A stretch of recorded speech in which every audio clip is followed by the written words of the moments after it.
अस्सलाम वालेकुम। स्टेटमेंट है पेशेंट की तरफ से, डॉक्टर साहब मेरे पाँव बहुत ज़्यादा जलते हैं। ठीक है जी, यही आज की वीडियो का टॉपिक आया वसीम मिर्ज़ा जी। तो channel mister health like share subscription right upon topic. पाँव जलना दोस्तों, इसकी मेडिसिन से पहले इसकी वजूहात को जानना बहुत ज़रूरी है कि पाँव जलते क्यों हैं। तो सबसे पहले हम देखते हैं कि बर्निंग फीट इसकी वजूहात क्या है, कॉजेज़। तो कॉजेज़ में सबसे पहली कॉज जो सी है वो नर्व डैमेज है। अगर नर्व को किसी भी तरह किसी तरह का डैमेज पहुंचा है तो उसकी वजह से एक पाँव में या दोनों पाँव में बर्निंग स्टार्ट हो जाती है। तो नर्व डैमेज की सबसे बड़ी वजह डायबिटीज़ है, इसीलिए इसको डायबिटीज़ न्यूरोपैथी भी बोलते हैं। वैसे तो ये पेरिफेरल न्यूरोपैथी है ओवरऑल टर्म अगर देखी जाए, लेकिन अगर वजह डायबिटीज़ है तो फिर हम बोलते हैं डायबिटीज़ न्यूरोपैथी सबसे बड़ी वजह। और आजकल जितने भी पेशेंट्स आते हैं अगर वो 40 या 50 के करीब हैं तो सबसे बड़ी वजह यही सामने आती है जब हम उसको टेस्ट करवाते हैं लैब टेस्ट के ज़रिए। नंबर 2, अगर नर्व कंप्रेस हो गई है, ठीक है जी। एक आपने टर्म सुनी होगी कार्पल टनल सिंड्रोम, तो ये टार्सल टनल सिंड्रोम भी है एक भाई, ठीक है जी। वो कार्पल है जो रेलेवेंट टू हैंड्स, ठीक है जी, और ये रिलेटेड टू फीट। तो टार्सल टनल सिंड्रोम नर्व है जो सी वो कंप्रेस हो गई है। कौन सी नर्व? Tibial nerve. ज़रा थोड़ा सा मेमोरी पे जोर दें। नी जॉइंट है, नी जॉइंट के नीचे 2 हड्डियाँ हैं, मैं पटिला से अटैच है, ठीक है जी, टिबिया और फिबिया।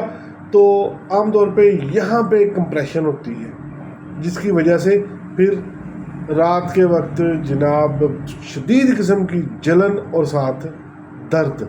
ये 2 वजूहात मैंने आपको बताई। तीसरी वजह वाइटामिन्स डेफिशिएंसी। वाइटामिन्स में जनाब विटामिन बी की डेफिशिएंसी कहते हैं जी बहुत ज़्यादा रिलेट करती है बर्निंग फीट के वाले से। B6, B12, ठीक है जी, B2, ये सारा विटामिन बी उसकी डेफिशिएंसी की वजह से। आगे है जी अगली कॉज भी आजकल बहुत ज़्यादा देखने में आ रही है, वो अल्कोहल का बेजा और बेतहाशा इस्तेमाल है, ठीक है जी।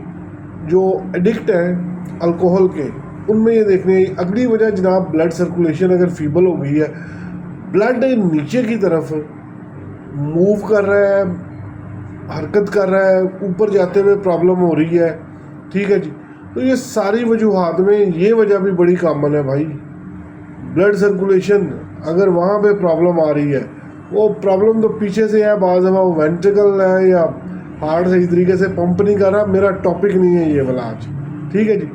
इसके अलावा अगर हाल ही में कोई बीमारी आपने काटी है और जनाब सर्टन मेडिसिन्स का बेतहाशा बेदरेग होलसेल लेवल पे इस्तेमाल किया गया है तो बर्निंग फीट इस वजह से भी हो सकती है। ये चीता मैंने आपको मिसालें दी हैं। इसके अलावा अगर आपने ये रिसेंट आपने कोई जर्नी सफ़र ज़्यादा देर ट्रैवल किया, आपने एक ही पोस्चर में आपको बैठना पड़ा है टांगें लटका के, तो उस वजह से भी वक्ती तौर पे बर्निंग फीट का बंदा शिकार हो सकता है। लेकिन अगर आप थोड़ा सा मसाज करें, मालिश करें तो ये कैफियत निकल जाती है, ठीक है। मैं जर्नी के हवाले से बात करूँ, ऊपर जो दूसरी कॉजेज़ हैं वह हमने कॉज को दूर करना है भाई, ठीक है। जिसमें टनल सिंड्रोम है, जिसमें अल्कोहल का बेजा इस्तेमाल है, जिसमें नर्व अगर डैमेज हो गई है डायबिटीज़ की वजह से, तो वो नहीं, मैं सिर्फ एक्यूट की बात कर रहा हूँ आपसे। अच्छा जी, अब दोस्तों नर्व पेन बड़ी यार शदीद पेन है और अक्सर रात के वक्त पेशेंट अपने पाँव पकड़ के बैठा होता है, चाहे एक है या 2 है, और ये आम ओवर द काउंटर ड्रग्स जो उनसी हैं उनसे कंट्रोल भी नहीं होती। बात नर्व की है, ठीक है जी। लेकिन होम्योपैथी में हम इस बर्निंग से इंतहाई तेज़ी से छुटकारा पा सकते हैं। होम्योपैथी जनाब अगर according to the symptoms of the patient prescribe हमने किया है तो कमाल हो जाता है। मेडिसिन बड़ी सादा सी है, मेडिसिन का नाम सल्फ़र है। سب سے پہلی میڈیسن اولین ترجیح جو ڈاکٹرز کی ہے وہ سلفر ہے. آپ 30 سے سٹارٹ لیں.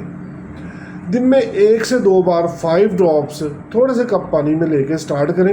کوشش کریں جو آپ نے صبح کی ڈوز لینی ہے وہ بیفور بریک فاسٹ اور شام کے وقت دوسری ڈوز لے لیں. لیکن اس کو کنٹینیو نہیں کرنا بھائی. جیسے ہی آپ کی طبیعت تھوڑی سی بہتری آپ کو محسوس ہوتی ہے تو ڈوز کم کر دیں. اگر 2 ٹائم لے رہے تھے تو اب 1 دفعہ پہ آ جائیں. ٹھیک ہے جی. تو گریجولی اس کی ڈوز بڑھاتے ہیں, پھر 200 پہ جاتے ہیں. لیکن 200 پھر ہے وہ تیسرے چوتھے دن ریپیٹ کرتے ہیں. ٹھیک ہے جی. دوستو اگر سلفر کی وجہ سے آپ کو افاقہ نہیں ملا, نہیں بھی ہو سکتا, ضروری نہیں ہے کہ سلفر ہی آخری حل ہے, تو دوسری میڈیسن جو ان سی ہے وہ جناب سینگونیریا ہے.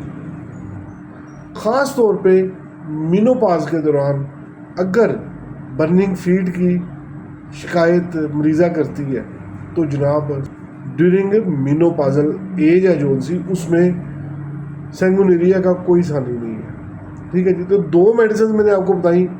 پہلی جو ہے سلفر ہے. اگر سلفر سے نہیں فاقہ ہوتا گھبرانا نہیں ہے, ہمارے پاس سینگونیریا موجود ہے جی. سینگونیریا کی دوستوں پوٹینسی 30 سے 200 کی طرف آپ نے جانا ہے. جیسے میں نے آپ کو سلفر کی طرف گائیڈ کیا نا ویسے ہی آپ سینگونیریا, لیکن سینگونیریا آپ 3 دفعہ دن میں ریپیٹ کریں گے. 5 ڈراپس 3 ٹائم اے ڈے. 1 ہفتہ یوز کریں, کچھ دن ڈیلے کریں, وقفہ دیں, سیز کریں ڈوز کو, اس کے بعد دوبارہ سٹارٹ کریں, معاملات حل ہو جاتے ہیں. ٹھیک ہے جی. اور پھر اگر آپ آہستہ آہستہ 200 کی طرف جا رہے ہیں تو یہ آپ نے ڈیلی 1 ڈوز لینی ہے. تو یہ آج کی ویڈیو برننگ فیڈ کے حوالے سے پیغام بڑا ہی واضح ہے. I am Waseem Mirza. Channel کو لائک شیئر اور سبسکرپشن کی درخواست ہے. دوستو کمنٹ سیکشن آپ کے لیے ہے. کمنٹ میں یار خاموشی ہے, ویڈیو آپ دیکھ لیتے ہیں, لائک بھی کر دیتے ہیں, لیکن بھائی میرے کمنٹس بھی کیا کریں. بہت شکریہ. السلام علیکم.